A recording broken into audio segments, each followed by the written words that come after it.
Chapter 20. And David fled from Naioth in Ramah, and came and said before Jonathan, What have I done? What is mine iniquity, and what is my sin before thy father, that he seeketh my life? And he said unto him, God forbid, thou shalt not die. Behold, my father will do nothing either great or small, but that he will show it me. And why should my father hide this thing from me? It is not so. And David sware moreover, and said, Thy father certainly knoweth, that I have found grace in thine eyes. And he saith, Let not Jonathan know this, lest he be grieved. But truly as the Lord liveth, and as thy soul liveth, there is but a step between me and death. Then said Jonathan unto David, Whatsoever thy soul desireth, I will even do it for thee. And David said unto Jonathan, Behold, tomorrow is a new moon, and I should not fail to sit with the king at meat, but let me go, that I may hide myself in the field unto the third day at even.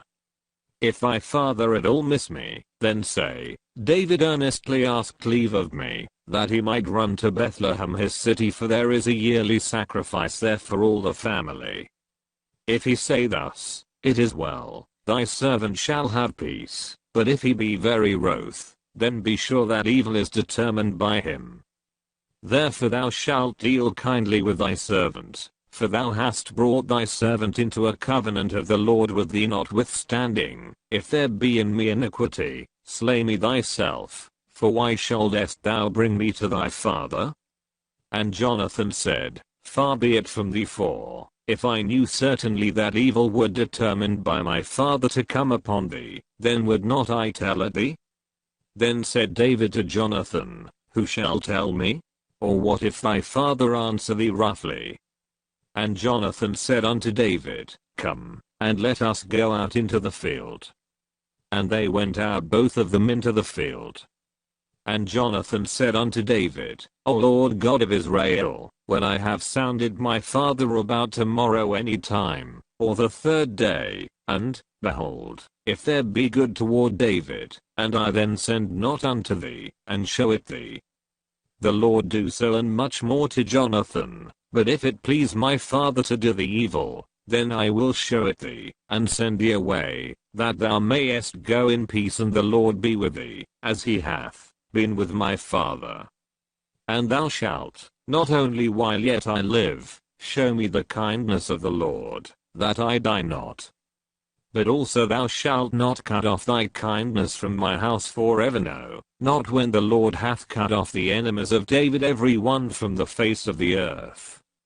So Jonathan made a covenant with the house of David, saying, Let the Lord even require it at the hand of David's enemies. And Jonathan caused David to swear again, because he loved him, for he loved him as he loved his own soul.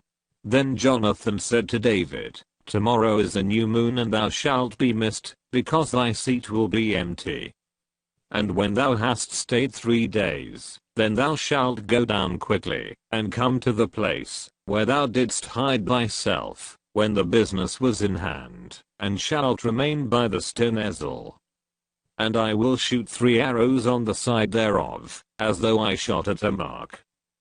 And, behold, I will send a lad, saying, Go, find out the arrows. If I expressly say unto the lad, Behold, the arrows are on this side of thee, take them, then come thou, for there is peace to thee, and no hurt, as the Lord liveth. But if I say thus unto the young man, Behold, the arrows are beyond thee, go thy way, for the Lord hath sent thee away. And as touching the matter which thou and I have spoken of, behold, the Lord be between thee and me forever. So David hid himself in the field, and when the new moon was come, the king sat him down to eat meat. And the king sat upon his seat, as at other times, even upon a seat by the wall, and Jonathan arose, and Abner sat by Saul's side, and David's place was empty. Nevertheless Saul spake not anything that day, for he thought, Something hath befallen him, he is not clean, surely he is not clean. And it came to pass on the morrow, which was the 2nd day of the month, that David's place was empty, and Saul said unto Jonathan his son, Wherefore cometh not the son of Jesse to meet, neither yesterday, nor today? And Jonathan answered Saul, David earnestly asked leave of me to go to Bethlehem. And he said, Let me go, I pray thee, for our family hath a sacrifice in the city, and my brother, he hath commanded me to be there. And now, if I have found favor in thine eyes, let me get away, I pray thee, and see my brethren.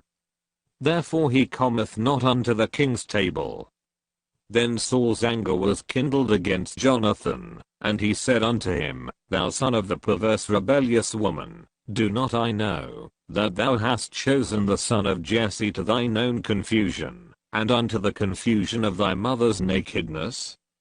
For as long as the son of Jesse liveth upon the ground, thou shalt not be established, nor thy kingdom.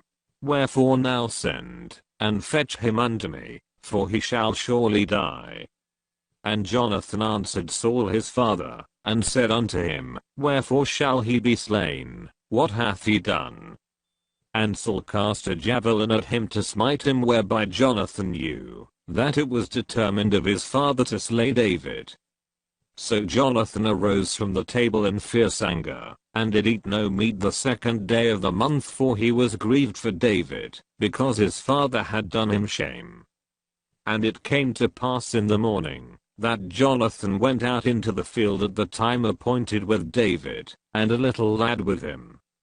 And he said unto his lad, Run, find out now the arrows which I shoot. And as the lad ran, he shot an arrow beyond him. And when the lad was come to the place of the arrow which Jonathan had shot, Jonathan cried after the lad, and said, Is not the arrow beyond thee? And Jonathan cried after the lad, Make speed, haste, stay not. And Jonathan's lad gathered up the arrows, and came to his master. But the lad knew not anything, only Jonathan and David knew the matter. And Jonathan gave his artillery unto his lad, and said unto him, Go, carry them to the city. And as soon as the lad was gone, David arose out of a place toward the south, and fell on his face to the ground, and bowed himself 3 times, and they kissed one another, and wept one with another, until David exceeded. And Jonathan said to David, Go in peace, for as much as we have sworn both of us in the name of the Lord, saying, The Lord be between me and thee, and between my seed and thy seed forever. And he arose, and departed, and Jonathan went into the city.